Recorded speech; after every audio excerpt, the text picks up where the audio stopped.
British साम्राज्य से देश की आज़ादी खुशी का पल तो था, लेकिन आज़ादी के साथ ही स्वतंत्र भारत को कई चुनौतियों का सामना भी करना पड़ा। सबसे बड़ी चुनौती थी सभी देशी रियासतों को राष्ट्रीय ध्वज तिरंगा के नीचे लाना। मणिपुर भी एक देशी रियासत था जिसे भारतीय संघ में शामिल किया गया, और यहीं से शुरुआत होती है मणिपुर में असंतोष और विद्रोह की। नमस्कार, मेरा नाम है मनीष भारती और आप देख रहे हैं संस्कृति आईएएस यूट्यूब चैनल। आज हम मणिपुर विद्रोही समूह के साथ सरकार की समझौता, विद्रोह, उग्रवाद के कारण और शांति की संभावना पर चर्चा करेंगे। लेकिन उससे पहले आपके लिए एक सूचना है। संस्कृति आईएएस परिवार नए साल के शुभ अवसर पर आपके लिए सभी कोर्सों में एक बड़ा 20% तक का छूट लेकर के आई है। ध्यान रखना है, यह जो वैलिड है वह 1 जनवरी 2023 तक ही है। जो छूट है वह ऑनलाइन कोर्स पे 20% तक का है। वहीं यदि आप पेन ड्राइव कोर्स लेते हैं तो 20% से बढ़कर 25% तक की बड़ी छूट दी गई है। अगर आप डिस्टेंस लर्निंग प्रोग्राम लेते हैं जिसमें प्रीलिम्स और मेंस दोनों ही खंड शामिल होंगे, उस पर भी 20% तक की छूट है। इससे यदि अधिक जानकारी आपको चाहिए तो आप दिए गए नंबर पे कॉल कर सकते हैं, व्हाट्सअप कर सकते हैं, या फिर संस्कृति आईएएस की वेबसाइट पर भी विजिट करके अधिक जानकारी ले सकते हैं। चलिए अब हम बढ़ते हैं अपने टॉपिक की ओर। सुर्खियों में यह खबर क्यों है? देखिए, मिनिस्ट्री ऑफ होम अफेयर्स, गृह मंत्रालय ने दिसंबर के 27 तारीख को अभी हाल में ही एक नोटिफिकेशन जारी किया, और उसमें कहा क्या कि मणिपुर में शांति प्रक्रिया बहाल करने के लिए भारत सरकार, उसके बाद मणिपुर सरकार और एक जो वहाँ का उग्रवादी संगठन रहा है ZUF, इसके बीच एक शांति समझौता किया गया है। इसमें बताया गया है कि प्राइम मिनिस्टर नरेंद्र मोदी का जो विजन है नॉर्थ ईस्ट को लेकर के, कि वो चाहते हैं कि नॉर्थ ईस्ट में समृद्धि हो, वहाँ विकास हो, सुरक्षा और शांति हो, उसको आगे बढ़ाने का ये समझौता काम करेगा। मणिपुर के मुख्यमंत्री एन वीरेंद्र सिंह जी ने भी एक ट्वीट किया है, और अपने ट्वीट के माध्यम से उन्होंने भी यही जानकारी दी है कि मणिपुर सरकार, भारत सरकार और उग्रवादी संगठन ZUF के बीच शांति समझौता पूरी हो गई है, जिसमें यह तय किया गया है कि प्रधानमंत्री मोदी का जो विजन है नॉर्थ ईस्ट को लेकर के, उसको बढ़ाया जाना चाहिए। मुद्दा क्या है? सबसे पहले उसमें ये समझ लीजिए नॉर्थ ईस्ट में मणिपुर की स्थिति। यह मणिपुर राज्य है जो नॉर्थ ईस्ट का 7 सिस्टर स्टेट है +1 सिक्किम को लेकर के, उसमें मणिपुर भी आता है। यह म्यांमार के साथ, इधर देखेंगे आप, अपनी बाउंड्री भी, इंटरनेशनल बाउंड्री साझा कर रहा है। मणिपुर शुरू से ही अपने जब विलय ये भारत में हुआ था उसके साथ से ही उग्रवाद के लिए काफ़ी चर्चित रहा है। यहाँ हमेशा ही अशांति देखी जाती रही है। अब देख लीजिए यहाँ हुआ क्या है अभी हाल फिलहाल में, पहले ये समझ लेते हैं। एक त्रिपक्षीय समझौता हुआ है, जैसा मैंने बताया कि इस समझौते में एक पक्ष केंद्र सरकार है, दूसरी पक्ष मणिपुर की सरकार है, और तीसरी पक्ष जो ये उग्रवादी संगठन है ZUF।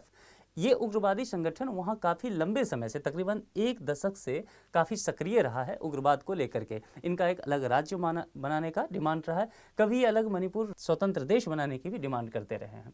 तो ये जो है इनके बीच एक समझौता हो गया है, फाइनली हस्ताक्षर हो गया है, और ये तय किया गया है कि अब ये लोकतांत्रिक प्रक्रिया में शामिल हो जाएंगे।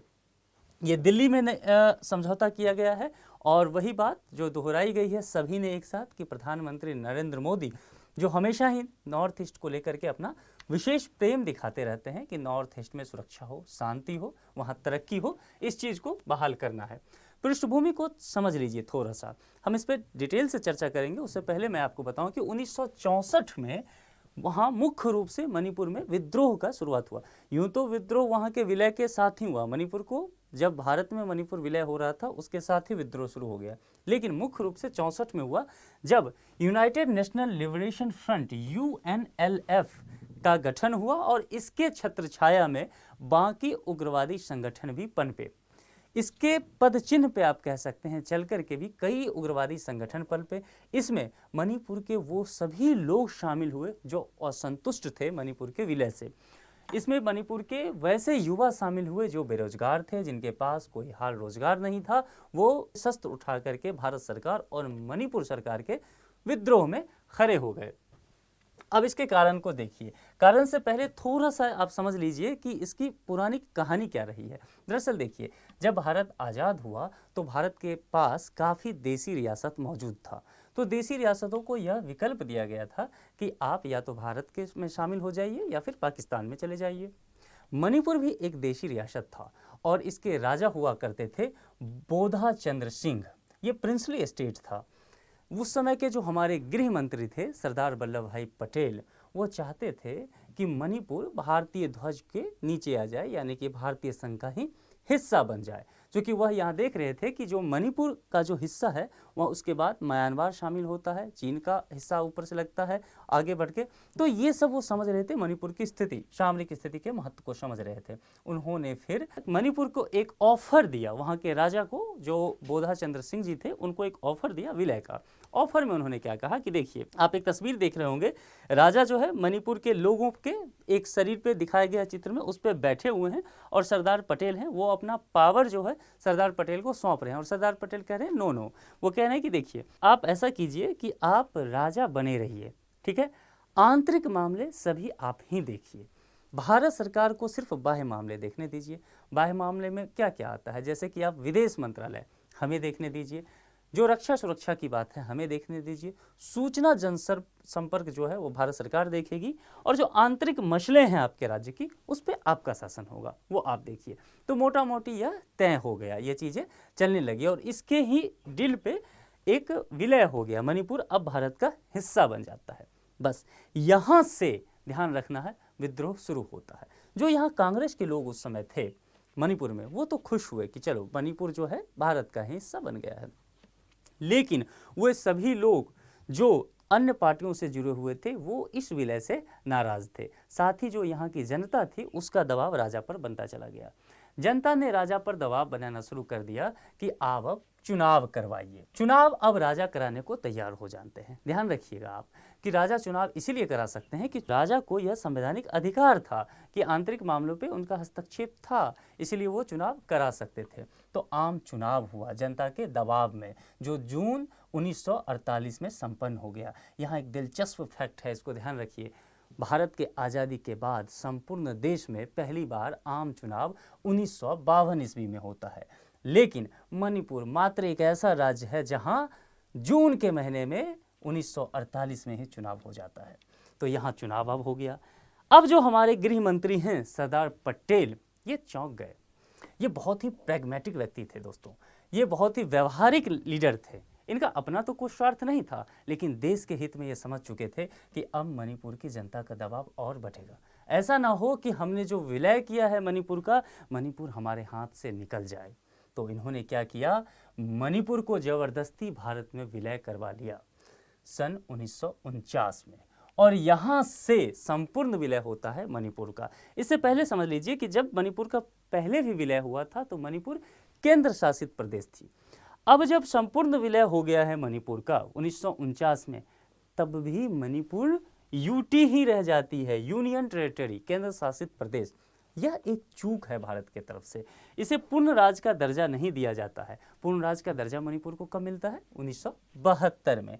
तब तक बहुत देर हो चुकी होती है। यहाँ लोगों में काफ़ी असंतुष्टि की भावना भर चुकी होती है और लोग काफ़ी विद्रोह कर रहे होते हैं। एक तस्वीर तो आपने देख ही लिया कि किस तरह से राजा से बातचीत हो रही है। दूसरी तरफ जो राजा हैं मणिपुर के, वो शाइन कर रहे हैं मणिपुर के विलय का भारत सरकार के प्रतिनिधित्व के साथ। तो अब देखिए और मुद्दे क्या हैं इसके कारण का। आपको एक पृष्ठभूमि मैंने दे दिया कि ये घटना अब मणिपुर में चली कैसे है। अब और कारण देखिए, ग्रेटर नागालैंड की मांग वहाँ तेज होती गई। मैंने पहले ही बताया कि नॉर्थ ईस्ट का रीजन सिर्फ मणिपुर की अशांति से जोड़ के मत देखिए आप। जो मणिपुर का पूरा हिस्सा और बाकी नॉर्थ ईस्ट के जो 7 राज्य और सिक्किम भी रहे हैं, ये सभी अशांत ही रहा है हमेशा। यहाँ विद्रोह होता ही रहा है।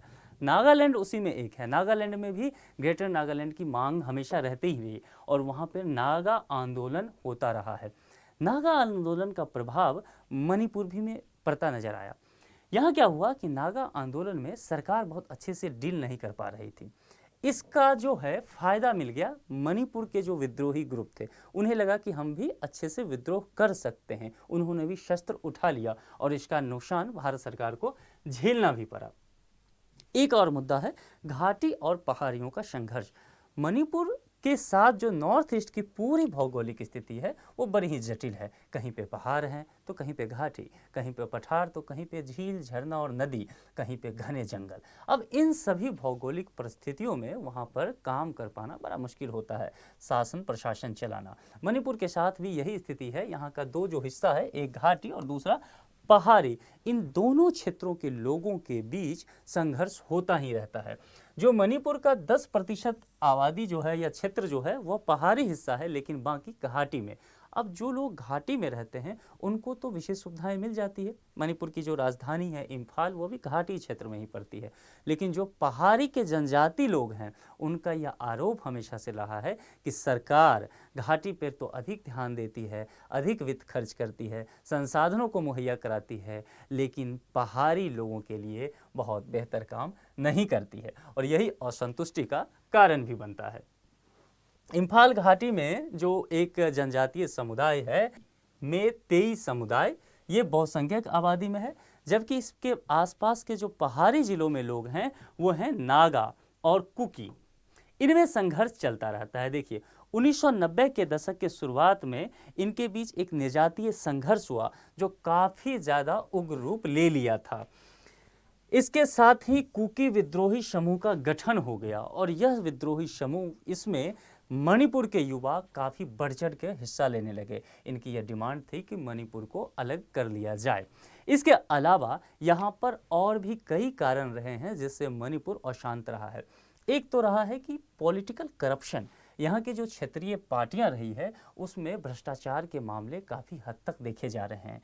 राजनीतिक अस्थिरता भी यहाँ रही है। जो क्षेत्रीय पार्टी हैं, कभी छोटा राज्य है, कम विधानसभा सीटें हैं, यहाँ पे दल बदल बहुत आसानी से हो जाता है। इस वजह से यहाँ पे सरकारें बहुत लंबा चल नहीं पाती, और इसीलिए शासन प्रशासन करना बड़ा ही मुश्किल हो जाता है। जो यहाँ की स्थानीय प्रशासन है, स्थानीय प्रशासन बहुत प्रभावी नहीं है। जो उग्रवादी लोग हैं, उनका उग्रवादी संगठन है, उसका स्थानीय प्रशासन पे काफ़ी गहरा प्रभाव है। इसीलिए वो जो पंचायत स्तर की बातें हैं वो बहुत वहाँ प्रभावी हो नहीं पाता।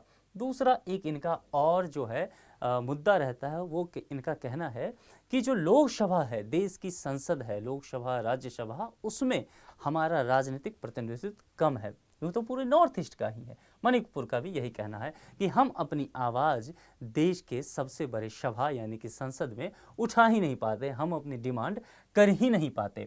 साथ ही जनजातीय संघर्ष तो यहाँ चलता ही रहा है। भौगोलिक स्थिति पर मैंने बात की ही कि पहाड़ी, घाटी और जंगलीय क्षेत्र जो है, इसके वजह से यहाँ पे शासन चलाना इतना आसान नहीं होता है। इसके अलावा बांग्लादेशी घुसपैठ और जो शरणार्थी हैं, इससे यह राज्य काफ़ी प्रभावित रहा है, क्योंकि इस राज्य की अवस्थिति ऐसी है जो बांग्लादेश बहुत करीब ही पड़ता है, तो इस वजह से घुसपैठ होता रहता है। यहाँ की आर्थिक समृद्धि बहुत अच्छी नहीं है, बेरोजगारी का दर काफ़ी ज़्यादा है, पलायन की एक बड़ी समस्या है। यहाँ के जो युवा हैं, चूँकि रोजगार नहीं है, तो वो पलायन करके दिल्ली जैसे क्षेत्रों में आ जाते हैं, और फिर उनका आरोप है, जो कि कई बार साबित भी सही होता है, कि दिल्ली में उनके साथ अच्छा व्यवहार नहीं होता है, तो भारत के लोगों के साथ वो बहुत ज़्यादा कनेक्टेड फील नहीं कर पाते हैं। साथ ही मणिपुर में जो प्राइवेट इंडस्ट्री है वो बहुत ही कम है, वहाँ पर जो निवेश है वो बहुत अधिक नहीं हो पाता है। इसके अलावा जो आधारभूत संरचना की हम बात करते हैं, आधारभूत संरचना यानी कि रोड हो गया, रेलवे हो गया, एयरपोर्ट हो गया, बिजली हो गया, भवन हो गए, ये सब चीज़ें मणिपुर में बहुत जर्जर स्थिति में है, तो यहाँ विकास बहुत नहीं हो पाता है। और उसके अलावा जो एक बड़ा कारण मणिपुर के बनने के साथ ही रहा, वह था जो बंगाली लोग हैं उनका प्रभाव वहाँ बहुत देखा जाता रहा। यूँ तो ये समस्या पूरी नॉर्थ ईस्ट में रही, मणिपुर में भी ये समस्या थोड़े बहुत देखी गई। उनका मानना था कि जो बंगाली लोग थे वो पढ़े लिखे थे, वो पहले ही से उस स्थिति में थे कि वो अच्छी नौकरी वहाँ प्राप्त कर सकते थे, तो उन लोगों का प्रभुत्व बढ़ता चला गया, और जो स्थानीय लोग थे उनका प्रभुत्व नहीं रहा, तो यह भी एक जो है समस्या का कारण बनता रहा। उसके अलावा विदेशी समर्थन मिलता रहा। यह जो मणिपुर या नॉर्थ ईस्ट के बाकी जगहों पे चीन का जो है, एक तरह से आप कह सकते हैं, चीन के द्वारा इन्हें समर्थन दिया जाता रहा, धन मुहैया कराया गया, हथियार दिया गया इनको। उसके अलावा जो ये क्षेत्र मणिपुर का पड़ता है उसके बगल में ही म्यांमार है, तो ये लोग उग्रवादी हरकतें करके बॉर्डर क्रॉस करके म्यांमार में चले जाते हैं। अभी अगर म्यांमार की स्थिति देखें तो वहाँ पे एक सैनिक शासन है, और सैनिक शासन जो है वह चीन समर्थित है। इसलिए मणिपुर आज के दौर में हमारे लिए और भी बहुत महत्वपूर्ण हो जाता है। तो ये सब कारण का अगर आप समझेंगे तो मणिपुर को बहुत अच्छे से आप समझ पाएंगे, मणिपुर की स्थिति, साथ ही नॉर्थ ईस्ट की भी। अब देखिए, जब ये सब कारण हुए तो अब कई संगठन बनने शुरू हो गए हैं, उग्रवाद का उदय हो रहा है, अब कई और संगठन उसके साथ जुड़े हैं, जिसमें से अभी का जो सबसे चर्चित संगठन है वह है ZUF, जिसके साथ सरकार ने भी समझौता किया। और people's united liberation front PULF जो अभी समझौता हुआ है ये ZUF के साथ हुआ, ये आपको ध्यान रखना है। इसके अलावा PLA, KCP और KYKL जैसे संगठन जो हैं ये स्वतंत्र मणिपुर की मांग करते ही रहे हैं। अब जरा हम ZUF के बारे में जान लेते हैं। देखिए, इसकी स्थापना जो हुई थी 2011 में हुई, तकरीबन एक दशक से यह जो है काम कर रहा है। यह एक नागा समूह तो है ही, और नागा समूह, इसका जो मांग मैंने पहले ही कहा था कि ये जो नागा जनजातियां हैं उनके हितों की रक्षा करना चाहते हैं, करते हैं, उनकी पक्ष रखते हैं, अलग राज्य की मांग करते हैं। और यहाँ बड़ी इंटरेस्टिंग चीज़ आप देखेंगे, दो जो स्वतंत्रता सेनानी रही हैं, रानी गाइडिनल्यू, आप इनको देख रहे हैं, शायद आप इनको मॉडर्न हिस्ट्री में पढ़ा भी होगा आपने, ये अपने आप को रानी का समर्थक भी कहते हैं, अनुयायी कहते हैं। बड़ा इंटरेस्टिंग बात देखेंगे, जब रानी गाइडिनल्यू की चर्चा हम करते हैं तो जरा हम मणिपुर की महिला स्थिति को समझ सकते हैं, नारी सशक्तिकरण को देखिए। मणिपुर एक ऐसा जगह रहा है जहाँ पर महिलाओं की स्थिति पुरुषों के मुकाबले अच्छी है। एक पूरा बाजार वहाँ है जहाँ केवल महिलाएं ही दुकान चला सकती हैं। अपने आप में बहुत दिलचस्प बात है, वहाँ पुरुष दुकान ले ही नहीं सकता है, खरीदारी करने जा सकता है लेकिन बाजार नहीं चला सकता, उस दुकान पे बैठ नहीं सकता पुरुष। तो और वहाँ पे जो महिलाओं की शिक्षा स्तर है वो भी पुरुषों के मुकाबले अच्छी है।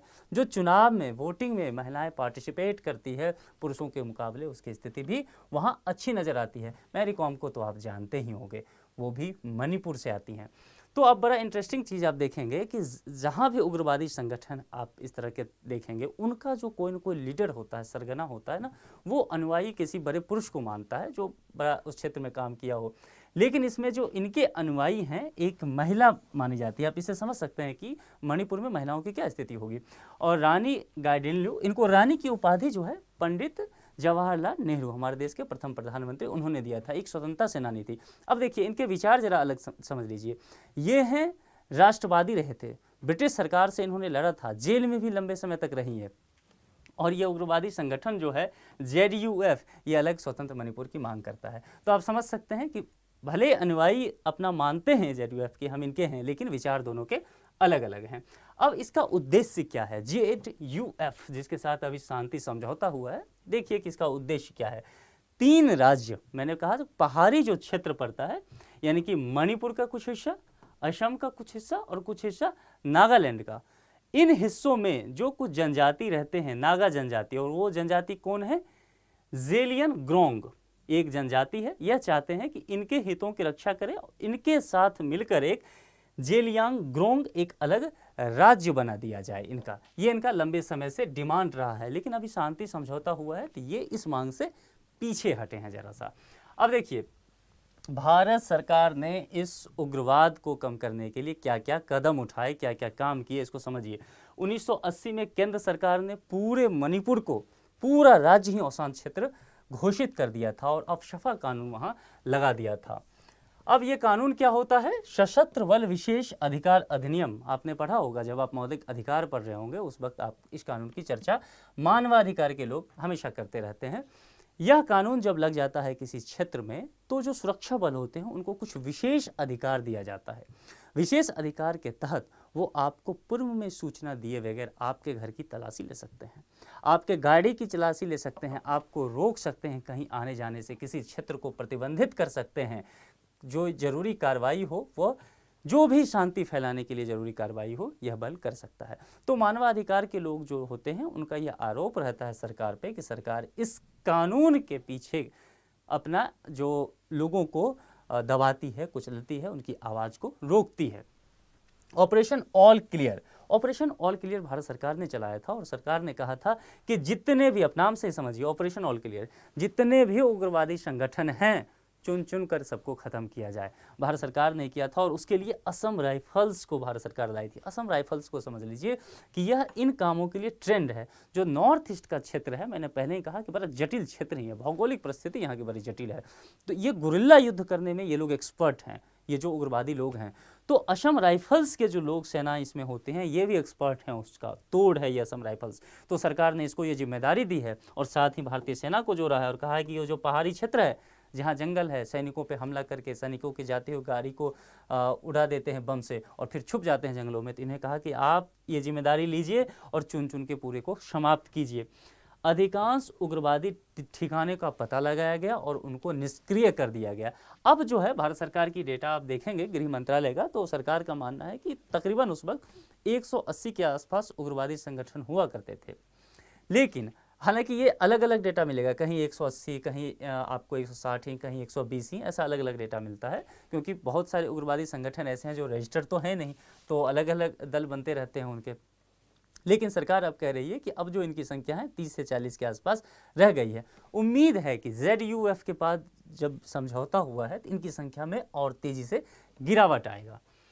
शांति समझौता पे जरा गौर करें कि ये समझौता हुआ है तो इस समझौता में क्या क्या हुआ है। ये ZUF जैसी संगठन जो पिछले 1 दशक से इतनी सक्रिय थी, आखिर कैसे मान गई सरकार से, डील कैसे कर लिया सरकार ने। अब जरा देखिए, ये जो है एक उग्रवादी संगठन है, दिलचस्प नज़ारा इसका देखिए कि इसके एक चेयरमैन भी हैं, इसके एक जनरल सेक्रेटरी भी है इसका, तो आप समझ सकते हैं कि ये कितना सिस्टमेटिक ढंग से ये लोग काम करते थे। यहाँ देखिए मणिपुर के आपको चीफ मिनिस्टर दिख जाएंगे और भारत सरकार के आपको प्रतिनिधि भी दिखेंगे। ये सब दिल्ली में बैठकर 27 तारीख को गृह मंत्रालय में, आप देख सकते हैं गृह मंत्रालय में दिल्ली में ये लोग शांति समझौता पर हस्ताक्षर किए हैं।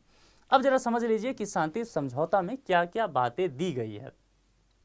भारत सरकार ने कहा है इन ZUF संगठन से कि आप जो है उग्रवाद को छोड़ दीजिए, उग्रवाद को छोड़ करके और आप लोकतांत्रिक प्रक्रिया को अपना लीजिए, लोकतांत्रिक प्रक्रिया अपना के आप चुनाव में हिस्सा लीजिए। अगर आप सरकार से असंतुष्ट हैं तो सरकार के खिलाफ चुनाव लड़ लीजिए। जनता यदि वाकई आपके पक्ष में है तो आपको चुन करके विधानसभा में भेजेगी, लोकसभा में आपके प्रतिनिधित्व को भेजेगी और फिर आप अपनी आवाज़ रख सकते हैं। तो इस पर यह मान भी गया है, एक लोकतांत्रिक प्रक्रिया के लिए माना है।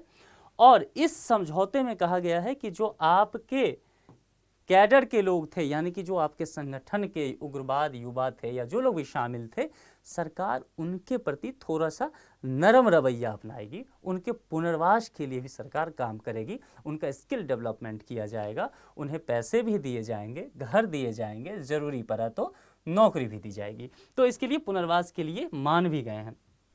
दूसरी बात, समझौते के तहत जो है बुनियादी नियम को पालन करने के लिए एक संयुक्त निगरानी समूह रखा गया। ये क्यों रखा गया है, मैं इस पर भी चर्चा करूंगा।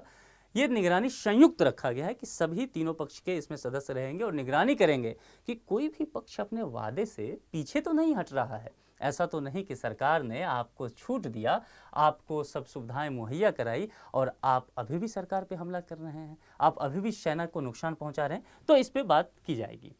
अब देखिए अन्य समझौते में 1997 में एक समझौता हुआ था national socialist council of Nagaland IM के साथ, और इसमें युद्ध विराम की बात की गई थी। यानी कि ये जो थे NSCM IM ये क्या करते थे कि जो सेना थी, भारतीय सेना वहाँ रहती थी या असम राइफल्स के सेना रहते थे जवान, उन पे ये गुरिल्ला युद्ध में ये एक्सपर्ट हैं। गुरिल्ला युद्ध के माध्यम से उस पर अटैक करते थे, उनकी जान माल की क्षति करते थे। इन्होंने बहुत सारे सैनिकों को शहीद किया है, मार दिया है। तो इसके साथ भारत सरकार ने 1997 में एक युद्ध विराम समझौता कर लिया था कि आप ऐसा ना करें, इनकी कुछ शर्तों को मानते हुए भी। लेकिन ध्यान रखना है यह समझौता बहुत सफल नहीं हो पाया, इसका परिणाम बहुत सुखद नहीं हो पाया था। दूसरा, 22 अगस्त 2008 में कुकी नेशनल ऑर्गेनाइजेशन KNO, इसमें 3 पक्ष है। KNO है यूनाइटेड पीपुल्स फ्रंट, UPF है, और उसके बाद भारत सरकार और मणिपुर सरकार के साथ त्रिपक्षीय सस्पेंशन ऑफ ऑपरेशन SSO एक समझौता हुआ था, जिसमें यही बातें की गई थी कि आप लोकतांत्रिक प्रक्रिया को अपनाइए, उग्रवाद को छोड़ दीजिए।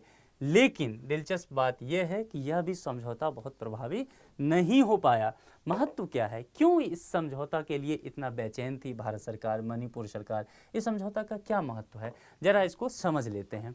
अब देखिए, मणिपुर में शांति प्रक्रिया स्थापित करने के लिए यह जरूरी है, क्योंकि जब तक उग्रवाद रहेगा, जिस देश पे, जिस लोग पे हम शासन करना चाहते हैं, वो लोग जब तक शांति प्रक्रिया में नहीं शामिल होंगे, शासन प्रशासन को अच्छे से नहीं चलाया जा सकता है और शेष भारत के साथ एकता और अखंडता में वृद्धि होगी। भारत के बाकी हिस्सा जो है, नॉर्थ ईस्ट के बाकी राज्यों में ही देखेंगे अब शांति प्रक्रिया धीरे धीरे बहाल होती रही है। तो यह आवश्यक था कि मणिपुर में भी यह व्यवस्था हो जाए। बेहतर तरीके से उत्तर पूर्वी सीमाओं की सुरक्षा सुनिश्चित करने के लिए यह बहुत आवश्यक है। आप देख लीजिए, उत्तर पूर्व को आप देखिए, ये जो है चारों तरफ से आप देखेंगे विदेशी सीमाओं से घिरा हुआ है। आप इम्फाल को देखिए, ये मणिपुर का हिस्सा है और इधर म्यांमार है। म्यांमार में सैन्य शासन है और वो किसका, चीन समर्थित लोग हैं। यहाँ देखिए, इधर चीन है, मणिपुर अरुणाचल के इधर देख लीजिए भूटान है, यहाँ बांग्लादेश है, इधर थोड़ा आगे बढ़ेंगे तो नेपाल है। तो भारत से जो संपर्क है इस पूरे एरिया का, वो एक चिकन नेक कॉरिडोर है जो केवल 26 किलोमीटर का है। आप जानते हैं कि सिख के साथ एक बार झड़प हुआ था इस एरिया में, तो बहुत दिनों तक उस कॉरिडोर को ही बंद कर दिया था इन लोगों ने, तो बड़ी समस्या हो गई थी, भारत का कनेक्शन ही खत्म हो गया था इस पूरे 7 राज्यों से। तो ये बहुत आवश्यक हो जाता है कि इस क्षेत्र पे हम बहुत ध्यान दें। अगर हमें इन आसियान कंट्री की तरफ एंट्री करना है, अगर पूरब की तरफ देखना है, तो यह बहुत जरूरी होता है कि नॉर्थ ईस्ट में हमारी पकड़ बहुत मजबूत हो। और चूंकि मणिपुर यहाँ म्यांमार के साथ बाउंड्री साझा करता है, इसलिए बहुत ज़्यादा ज़रूरी है कि मणिपुर हमारे कब्जे में रहे, मणिपुर पे हमारा अच्छा शासन प्रशासन रहे, सीमावर्ती इलाके में सही से काम चलते रहे। और यहाँ की एक बड़ी समस्या जो रही है, यहाँ के लोग सरकार के साथ समानांतर सरकार चलाते रहे हैं, पैरेलल गवर्नमेंट, तो वो ना चला। ये खुद ही कई बार कहने लगते हैं कि नहीं, मेरा जो है ये प्रधानमंत्री है, आप मेरे प्रधानमंत्री से भारत के प्रधानमंत्री की बात करवाइए। एक बार राजीव गांधी के सरकार में नागालैंड में ऐसा हो गया था। तो ये समानांतर सरकार की समस्या यहाँ बहुत चलती आ रही है, इस सब पर लगाम लगाए। आगे की राह क्या हो सकती है, सुशासन होगा, गुड गवर्नेंस की बात की जा रही है कि घाटी और पहाड़ी दोनों क्षेत्रों में राज्य के विकास के लिए धन आवंटित किए जाएंगे। मैंने पहले कहा कि मणिपुर जो है 2 हिस्सा है, 2 क्षेत्रीय हिस्से में बांट दीजिए ऐसे, एक हिस्सा पूरा घाटी पड़ता है तो दूसरा पहाड़ी। पहाड़ी के लोगों का आरोप रहा है कि हम पे अधिक संसाधन खर्च नहीं करती है सरकार, जबकि टैक्स तो हम भी देते हैं। तो सरकार ने कहा है कि ठीक है, हम संसाधनों का उचित आवंटन करेंगे, सरकार और निजी भागीदारी से विकास किया जाएगा। यानी कि बात की जा रही है PPP। यहाँ इस मॉडल के तहत यहाँ पर विकास के कार्य को बढ़ाया जाएगा। लोगों के साथ जुड़ाव की बात की जा रही है, यानी कि राष्ट्रीय एकता को प्रोत्साहन दिया जाएगा। अगर एक राज्य हमारा असंतुष्ट होगा तो राष्ट्रीय स्तर पर एकता की भावना कैसे आएगी। तो राष्ट्रीय एकता का जुड़ाव तो होगा ही, कैसे होगा, जैसे कि जो संगठन होते हैं, ऐसे सामाजिक संगठन, NGO हो गया, या जो सॉफ्ट पावर होता है किसी सरकार का, वो क्या है, खेल है, जैसे सांस्कृतिक कार्यक्रम है, गीत संगीत है, फिल्म है, बॉलीवुड है, इन सब के माध्यम से हम वहाँ के युवाओं को खुद से जोड़ें, वहाँ के लोगों को अपने से जोड़ें, यह काम करें। और सीमा प्रबंधन बहुत ज़रूरी है, जो मैंने चर्चा किया, भारत म्यांमार अंतर्राष्ट्रीय सीमा का उचित प्रबंधन भी हो पाएगा। आप देखिए, ये म्यांमार का पूरा हिस्सा है, यहाँ हमारा कुछ मणिपुर है और ये अरुणाचल, नागालैंड सब, तो ये एरिया पूरा देख लीजिए। यहाँ पे एक विदेशी राज्य चीन, जो हमारा बहुत अच्छा संबंध तो है नहीं। नेपाल में भी सरकार अभी बदल गई है और जो सरकार है उनका झुकाव चीन के तरफ ही ज़्यादा है, प्रचंड साहब का, तो यहाँ भी स्थिति आप समझ सकते हैं। बांग्लादेश पर भी आए दिन आप देख ही रहे हैं चीन का प्रभाव बढ़ता जा रहा है। यहाँ जो बंदरगाह भी है चटगांव, उस पर चीन वहाँ काम कर रहा है। तो म्यांमार इधर है ही, जो चीन समर्थित वहाँ सेना की सरकार है। भूटान पर चीन का जो डोकलाम में देखेंगे आप प्रभाव बढ़ता ही जा रहा है। तो आप ये क्षेत्र को ज़रा सही समझिए। और यह जो है वह चिकन नेक कॉरिडोर है जो केवल 26 किलोमीटर का है। अब मज़े की बात है कि हमारा नॉर्थ ईस्ट से केवल इतना सा कनेक्शन है, इस जगह पे कनेक्शन आता है, और बाकी जो हमारे वैसे राष्ट्र जो हमसे बहुत अच्छा संबंध नहीं रखते, खास करके चीन, उनका देखिए इतना ज़्यादा प्रभाव बढ़ता है। पूरे विदेशी देशों से यह क्षेत्र हमारा घिरा हुआ है, इसीलिए इस क्षेत्र का बहुत महत्व हो जाता है। हमें इसका विशेष ध्यान रखने की ज़रूरत है। अब चलिए एक प्रैक्टिस प्रश्न देखते हैं। आज का जो प्रैक्टिस प्रश्न है आपका, वह मेंस के स्वरूप का है, तो 250 शब्दों में लिखना है। थोड़ा सा लंबा क्वेश्चन है। कई प्रयासों के बावजूद नागालैंड, ध्यान रखना, नागालैंड में लंबे समय तक चलने वाली शांति किसी निर्णायक मोड़ पर नहीं आ पाई है। ध्यान रखना है। इसके कारणों का विश्लेषण, ये जो कारण है, क्या ऐसा कारण है कि यह नहीं हो पाया है, इसका विश्लेषण करते हुए नागालैंड नागा शांति प्रक्रिया में मुद्दों को हल करने के लिए उपाय बताइए। 250 शब्द में इस प्रश्न का जवाब दे करके आप कमेंट बॉक्स में अपने बातें रख सकते हैं।